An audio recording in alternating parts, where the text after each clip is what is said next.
If someone told me Basil was going to be as confident and outgoing and well-spoken, and I don't know that I could have believed it would happen. Basil as a child was sort of like a roller coaster. I used to call Basil Jekyll and Hyde. You have this really great, highly happy child, wonderfully hyper, to a crash of a screaming, raging child. The whole family revolved around Basil, because if we ever went off routine, we would pay for it for literally a week minimum. My parents hadn't yet learned that I'm autistic, so without access to supports, they were left to figure things out on their own. Our school is a K through 12 school, so Basil was a part of my work life as well as my home life forever. When Basil first came to school, Basil was so withdrawn and quiet, avoided eye contact when they first started out. I didn't understand why they weren't the happy-go-lucky child that they seemed to be at home. Ever since elementary school, I've been able to hold in the overwhelm in public, but as soon as I got home, I would collapse. Nobody knew how bad it was, and you couldn't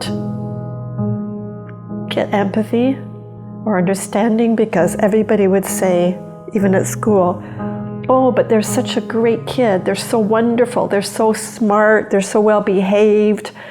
I don't think anybody to this day of our family, except my husband, Kevin, knows how difficult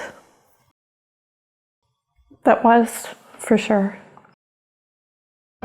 Despite the challenges, Basil brought so much joy to our lives.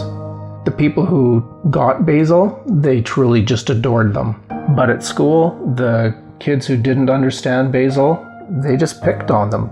Basil was a kind, sweet child and would never stand up to a bully, would never voice how they felt, so they were easy to target.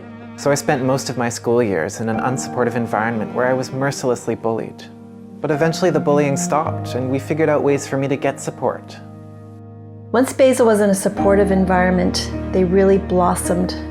They started to get involved in the school, they became more confident, and they really started to show people who they truly were. Towards the end of grade 10, Basil decided that they wanted to run for student council. And I was so terrified. I was like, oh my gosh, they're gonna lose. There's no way they're gonna win. Nobody's gonna vote for Basil. And as expected, they lost. But they found this determination that they were going to just do things better the following year. And Basil still wasn't really super popular again. Was still sort of that nerdy kid, but kids were starting to figure out who they were. But Basil was determined, and they won. And not only did they win, we had one of the best years at our school under Basil's leadership.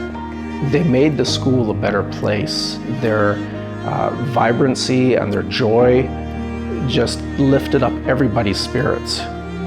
And it was really an amazing year. I could never have envisioned, when they were going through all their struggles in grade 8 and 9 and 10, that they would ever be the most popular kid in school. Like truly the most popular kid, for valid and beautiful reasons, because of the person they were and the person they revealed to people. I've met so many people with a story like mine, people who yearn to belong in a world that wasn't built for them. I know our community will become so much stronger when we make the effort to include everyone, when we take the time to truly listen, when we look out for one another. I've spent the last 8 years leading a nonprofit that fosters this change, and I've seen the transformation that comes from it. When we work together, we can create a community where everyone belongs. My name is Basil Langevin, and I'm running for Saanich Council.